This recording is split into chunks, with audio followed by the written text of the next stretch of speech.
I am Tom Dettmer, and I'm a retired Lutheran pastor, and I've been asked to speak about sacraments as the means of grace.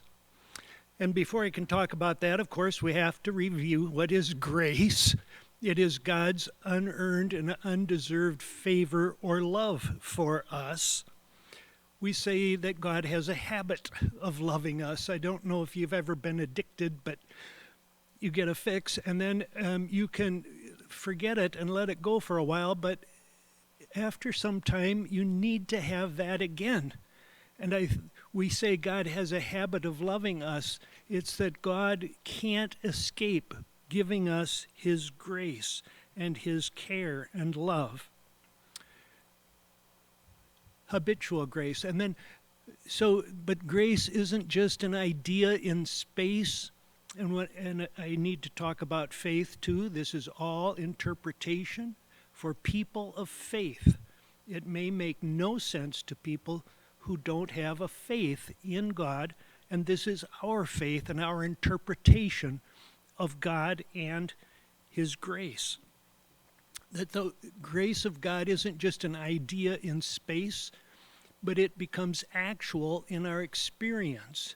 And we could go around the room and interpret. You could give your interpretation of how God has actually touched you or moved in your history, and you by faith have seen God active in this world. We see it in the Bible, a lot of biblical stories. That's what the Bible is biblical stories about how God has worked with His people over the centuries, sometimes with harshness because they have been naughty, and sometimes with extraordinary kindness because they have been troubled and they need to have that kindness. So they're biblical stories, but we could go into our own history too. And you could tell individual instances of that in your life. Is there any time, I'll give you an example from my experience. When I was an intern at Hope Lutheran Church in Miami, Florida, the church was going to cut my position because they couldn't afford it. And Jim Hyman stood up and said, I will pay Dettmer's salary and expenses this year for the church. Well, that was a gracious thing for him to do. For me, it was an actual grace, an experience of God working in this world to provide my place in that church. That's actual grace. Now, that can come and go, and it depends on our interpretation. When we talk about sacraments, these are things that God has promised to use to convey His grace. Almost, I'll say, whether you believe it or not. But I won't say that. Because, as I said, all of this depends upon faith and our interpretation of it. So, means of grace, three parts of a definition. Earthly elements, things that God promises to use to convey grace. They're earthly elements, of course, in our two sacraments are baptism and communion, and water and bread and wine are the earthly elements. The promise of God, they're commanded by God in the Bible to go and baptize and to eat this bread and wine in remembrance of Christ. And God promises to convey grace through them. I've got a whole list of Bible verses that I don't need to read. Maybe those are things you can think of when you're discussing this. But Jesus is the first means of grace. He was a physical person under God's command to convey grace. Isn't that the definition? A physical element commanded by God to convey grace. Jesus Himself is the sacrament of God. Jesus was here 2,000 years ago, died on the cross 10,000 miles away.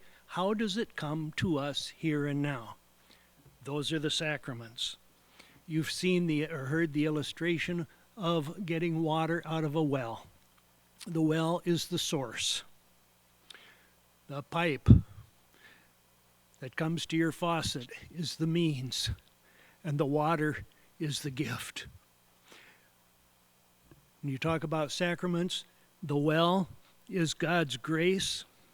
The sacraments are that pipe that brings it to us, and the water is that grace that we receive. It's how God's grace, God so loved the world that he gave his Son. It's how this God's grace for the world comes to us individually. I have a story about this. This is from when we lived in Spencer at the Clay County Fair.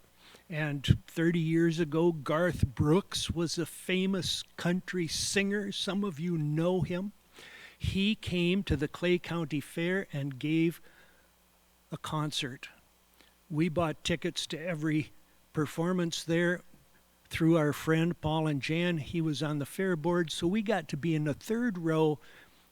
He was in, Paul and Jan were in seats 1 and 2. Becky and I were in seats 3 and 4 in front of the stage. Garth Brooks, and this concert sold out. 7,000 people there. Garth Brooks comes out on the stage, everyone's cheering and applauding, and he says, "I love you all." My wife poked me and said, "You hear that? He loves me." And I giggled too. And then he stopped and he looked at the congregation, or the audience. I'm in church, so it's a congregation. He looked at the audience and he focused. And he came down off the steps, across the opening, and then up to the third row. And he crowded past Jan and Paul and me, and he sat down in Becky's lap and said, "Becky, I love you." Whoa, that's different, isn't it? For him to say to the whole crowd, "I love you," but to sit on someone's lap, that's individual, and whisper in their ear. This is what communion and baptism is. We say God loved the whole world, grace of God for everyone.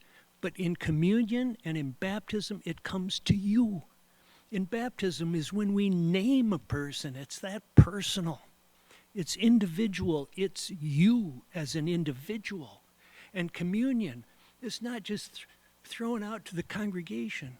It's our altar call where we come up and kneel and God says, you are mine. Well, I shouldn't just talk about baptism and communion too, because we have another word with sacraments, and that is word, the word and sacraments.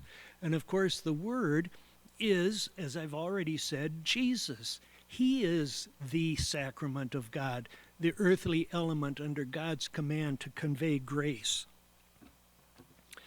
And again, a lot of Bible verses for that. The Bible is the record of that. It's the stories of God in Jesus bringing us his grace. It's stories that Jesus told, the ministry of Jesus, but it's also the stories about Jesus and the comments from people like Paul about Jesus. And so the gospel is the message of Jesus and the message about Jesus. The Bible is the written record of that. If we didn't have it, we wouldn't know that message. Luther uses a nice image. He says it's the cradle that holds the baby. Jesus is the gift. The Bible is the cradle that holds it and brings it to us. The Word. Now, back to baptism and communion, the sacraments. We say they are signs of God's grace, but that they convey God's grace. A sign could be an arbitrary thing, like a United States flag, red and white stripes and stars. It could be anything, couldn't it? But we assign it, and we know this, and we recognize it, and we all agree on it. For some people, that's the way the sacraments are when they receive bread and wine, they say, well, yeah, we all agree that's a sign of God's grace. Could be anything. Some signs are natural. Smoke is a natural sign of fire. We know it. It's not something we invented. It's a natural sign. Baptism and communion are natural signs that way too. Washing of regeneration, of baptism. Actually, the word baptism is the same word used for washing dishes in Greek. And bread and wine, of course, nourishing, feeding. Some signs contain what they signify. Steam is a sign of water, hot water. The river was steaming this morning because it's 4 below zero and the water is only 32 above. It was actually steaming, the 32-degree water. That steam is a natural sign of water, but it also contains water. Now we're getting close to what the sacraments are. They are not just arbitrary, though they are arbitrary in the sense that God said, you use these, and we say, okay. But they also are natural signs of washing and nourishing, and they contain what they signify. The grace of God is present in the sacraments, water and bread and wine, when used with the word. And so the water of baptism, I baptize you in the name of the Father, Son, and Holy Spirit. God has promised that he will be there and adopt that child, give his grace in that sacrament. And I'll say this again, almost whether you believe it or not. One of the things, how we worry about if we're faithful enough or if we're good enough to receive the sacraments, to be baptized or to commune. And one of the things we teach is that it doesn't depend upon your goodness or your faith.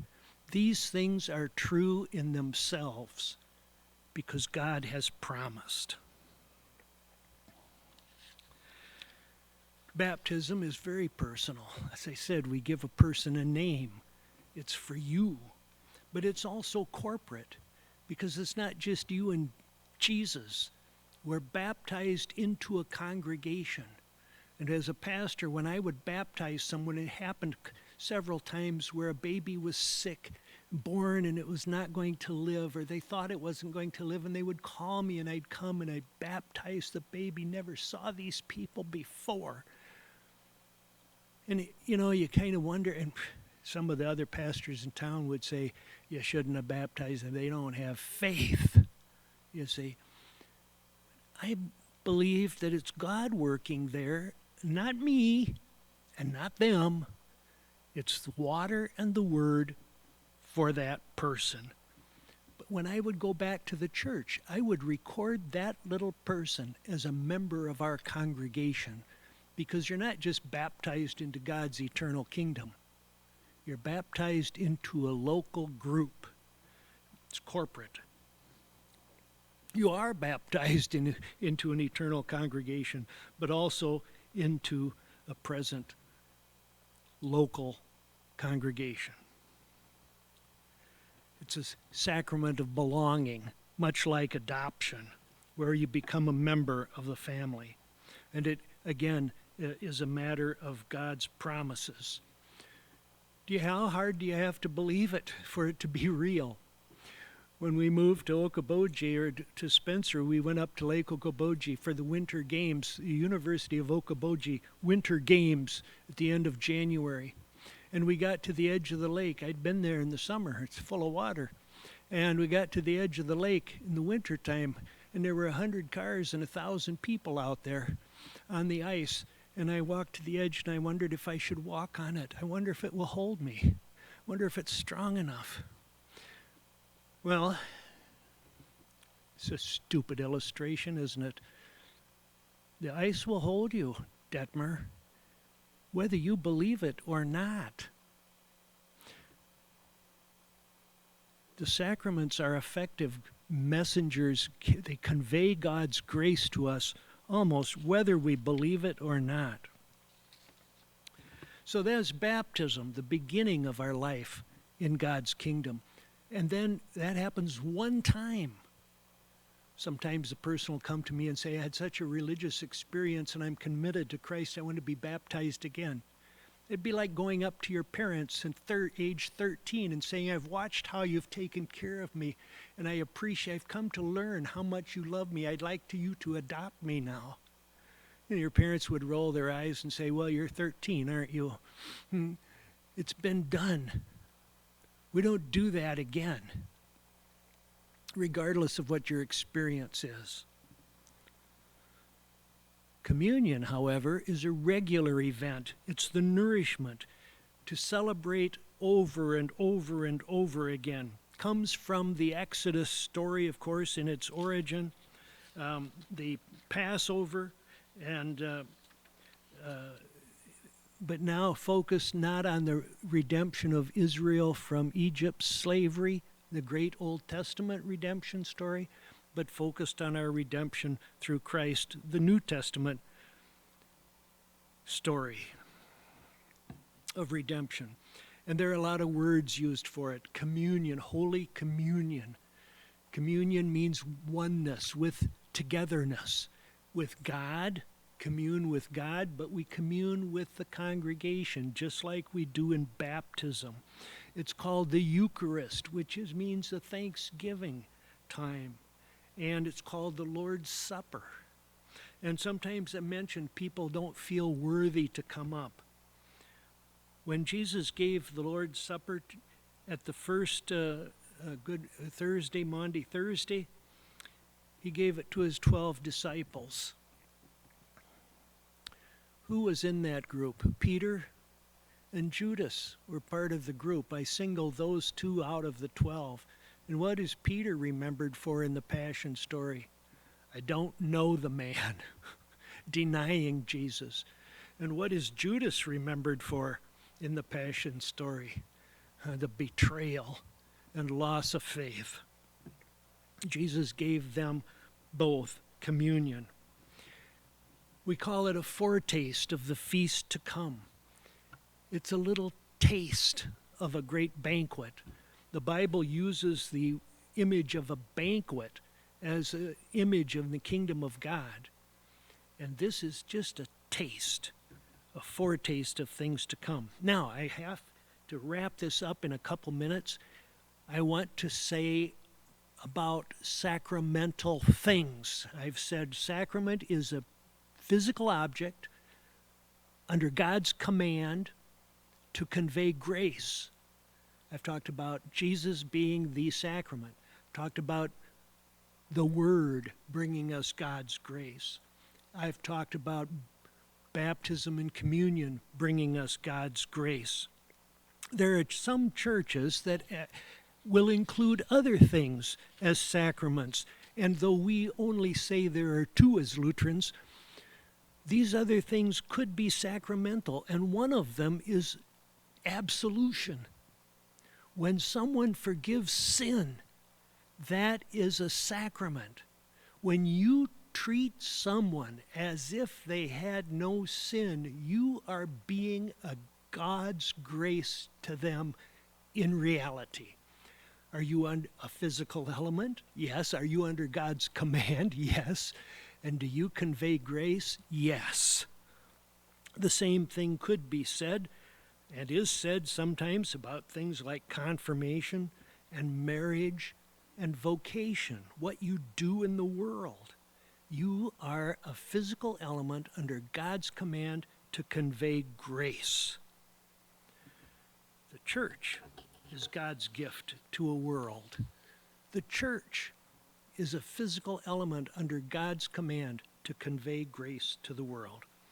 All right, well, my 10 minutes is up, 20 minutes is up, and I could talk for another 20 minutes, but I think that's enough. I'm supposed to have a couple of questions for you to discuss. One, interpretation, faith. How do you interpret how God is active in your world? Sometimes I say God interferes in the world just to provoke thought in people, because the word interfere is kind of a negative word. But how does your faith interpret God physically active in this world? Second question. Expanding the idea of sacraments beyond baptism and communion to be physical elements under God's command, conveying grace. What are the other sacraments, sacramental things that you have seen and experienced in this world? And maybe a third one, because I skipped over all those Bible passages. What are some of the Bible passages that you carry around with you that convey God's grace to you? That's enough.